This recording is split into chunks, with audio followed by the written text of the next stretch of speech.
आम्ही तरी शिकलो असतो तरी एका इंजिनियरला काम करून देतो. हे काय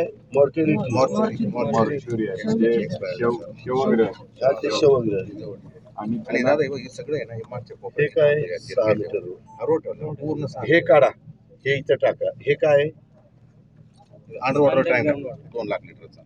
अंडर वॉटर टँक इथं नका घेऊन ये, ही इकडे घ्या, सडावर घ्या ना, म्हणजे पाणी ग्रॅव्हिटी.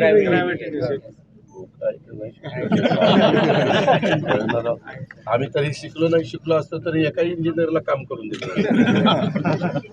हे उचला, हे इकडे टाका. ही आमची चढाची बाजू आहे, किंवा ही चढाची असेल तर इकडे घ्या बरं का. हा, मग इकडं जिथं घ्यायचं तिथं घ्या. तिथं घेऊन इकडं हे 2 मीटर केबल आणि ट्रान्सफॉर्मर हे पण इथं ठेवा. म्हणजे त्यांना सर्व्हिस देताना पण इथनं ह्या रस्ता जो आहे त्या रस्त्याने देता येईल. आणि इकडं आमचं इथं मला वाटतं पोस्टमॉर्टम करण्याचं हे काय